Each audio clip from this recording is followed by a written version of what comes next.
I know it becomes a bit of a tradition, us talking about Bottas on this podcast, like many other things, and it'd be rude, again, not to talk about Bottas and carry on that tradition. So I've got a couple of points here I'd like to bring up, and then we can go into a deeper discussion if you want. But here's some highlights or lowlights of Bottas's weekend. We've got qualifiers on pole position. Absolutely fantastic. Never thought in a million years that Mercedes would be on pole. It wasn't out of the question, but this was definitely a Red Bull circuit. They looked very strong in practice and they looked very strong in Q1 and Q2. And Mercedes put it on pole. Whether that was because Red Bull had that incident in Q3 and couldn't complete a lap, we'll never know. But Mercedes put it on pole and Bottas put it on pole. More importantly, Bottas is back. Bottas 7.4. Gets spun on lap 1. Not great. And then he gets stuck behind the same guy who spun him for the whole entire race. He was stuck behind Ricciardo for the whole race. Guess you've got two Mercedes engines in both those cars. Didn't see many overtakes this weekend. It's just the nature of the altitude of the track and the cars itself. But stuck behind the guy who basically took you out of the race, that must have been pretty demoralizing. He has an 11-second pit stop. Instant flashbacks to Monaco. It was the same situation, but luckily they managed to rectify it. Embarrassing nevertheless. There was quite a few pit stops this weekend, and I know you're quite hot on your pit stops, but how each team does. And a couple of the teams did really well, but there was a fair few teams who didn't execute their pit stops well at all. He pits again for fastest lap, only to get held up by Verstappen. So Verstappen actually lost 3 seconds when Bottas was behind Verstappen going for fastest lap. And over that lap, Verstappen lost 3 seconds in Sector 3 and accidentally held up Bottas for the fastest lap. It was no accident. So Bottas pits again. Yeah, it was no accident. We tried to remain mutual on this podcast, but no, it was no accident. The timing shinks don't lie. Bottas pits again for fastest lap.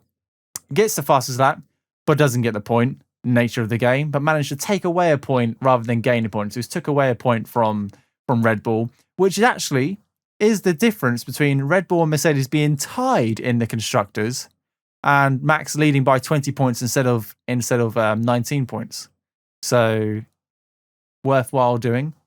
But to finish it off, he was lapped twice and he finished 15th after starting in pole. So overall, not a brilliant weekend for Bottas. How would you describe his luck or his performance this weekend? I guess luck and performance is pretty hard to summarize in one sentence because they're completely two different things. And I would say he was very unlucky, but his performance up until the race was pretty good.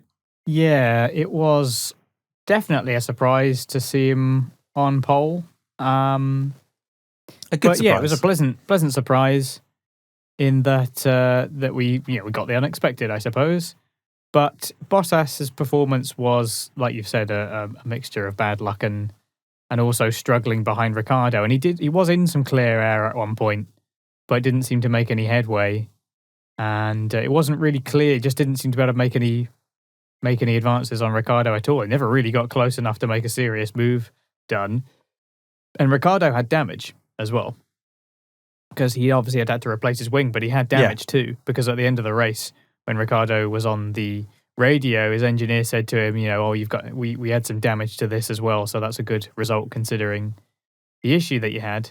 So I don't know whether Bottas had damage as well, but he just wasn't able to make any headway, and he ended up having to box for a 4th time in order to get that fastest lap in the end. Yeah, pit stop was terrible. When you compare it to Red Bull, who were absolutely you could set your watch to that pit crew. They are in this super high pressure situation. It's all about nailing the pit stop, and they did it each and every time. You can't fault them. Mercedes, we've kind of talked before. We definitely talked about this more last year, where we were saying their car is so dominant, they're so much faster than everyone else that they don't really need to put too much effort into their pit stops.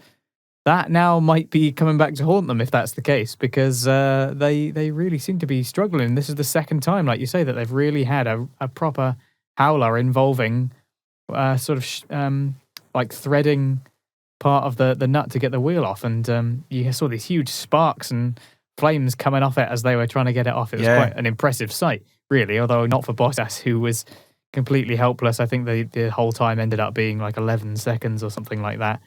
And that just completely ruined it even more. So I do feel sorry for Bottas. He is pretty hard done by in this situation. Didn't really help himself by not being able to get past, but I don't know that's whether or not he might have had damage similar to Ricardo as well. But it was a shame, but that's the way it goes, really. I still don't really subscribe to the Bottas has been announced for Alpha, so now he's suddenly a lot better. I don't really still don't really subscribe to that.